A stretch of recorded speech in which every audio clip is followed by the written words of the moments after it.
So I decided to go ahead and gut the Maglok after all. I went ahead and got a head start, so I removed it from the knob set and pulled the back cap off, which seems to be completely attached to the whole actuator mechanism.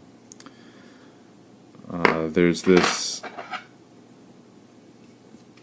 pin and kind of a universal joint right here that couples the lock actuator to the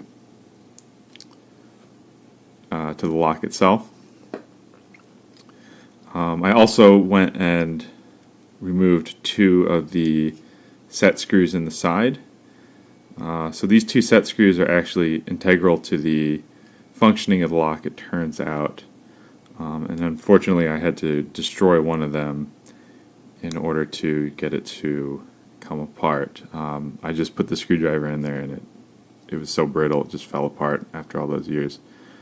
But you can see on the remaining set screw that there is an additional feature that I'll talk about in a minute. So basically, if you're able to turn the lock, turn the core, then you can unlock the deadbolt. So inside, and if you're going to get one of these yourself, I'll note that there is a hole here with a spring and a ball bearing, and that acts as a detent to help center the lock in this hole here during assembly. It's not critical, but when I pulled it out it shot across the room, and so maybe I can save you a little bit of hunting. So yeah, this is the whole mechanism. You can see this groove inside, and the two set screws, these screws are symmetrical, so there's one on each side, and the two set screws actually slide along this groove, and in the default state they sit at the bottom of this, and so when you go to turn the key it slides and hooks into this notch here. If you have the correct key, then these two plates move together under spring force from the back. That spring is right here, it usually sits right there like that. So this spring, which has actually fairly light tension, is responsible for I guess in essence tensioning the mechanism. So when these two plates get pushed together, you can slide up and then rotate the lock.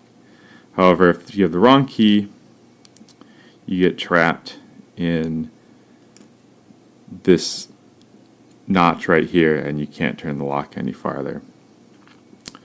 So when I was trying to pick the lock, one of the things I was trying to do was tension the locking mechanism and listen for rattling tumblers, and the rattling tumblers would be the ones that are set, and the bound tumblers would be the ones that are unset. Unfortunately, I wasn't actually tensioning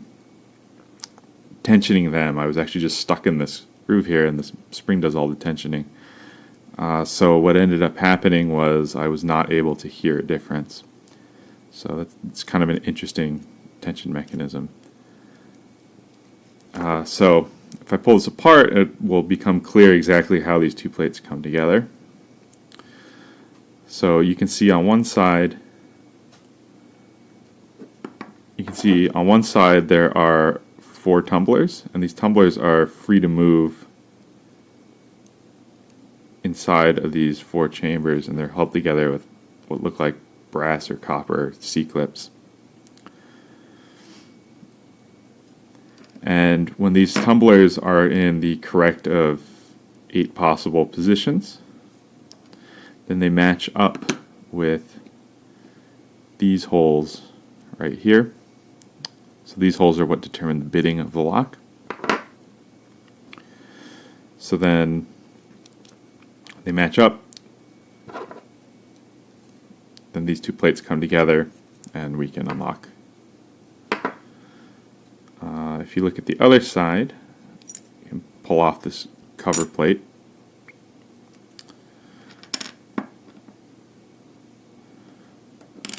And see the magnets. So these are quite weak magnets. They're not really attracted to my tweezers at all. I believe these are just steel tweezers. But if we take a stronger magnet, this was one of the prototype pieces for the pick that I made, we can see that indeed these are magnetic. And they're attracted specifically to just one of the two magnets, so they must be magnetized. So you can see there them all rotating. And from the back, you can see if I'll try to spin this a little bit there. Maybe this one's easier to see, yeah. So from the back, if you twist this, you can get the needle to move positions. So, I don't know, I think it's a pretty neat mechanism.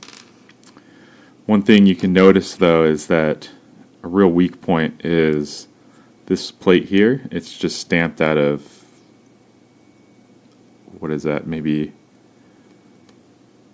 20-30 thousandths thick steel. And when it's in the lock, I don't think it would be particularly hard to pry that out, especially at this top edge here. You could probably get a thin screwdriver or something up underneath here, or just drill or cut your way through this surface, and then you'll be able to inspect. Once this plate is off, you'll be able to inspect and manually manipulate these tumblers. It may still take some time, but if you can physically see and wobble them, then it's quite easy to figure out whether or not you have the correct bitting.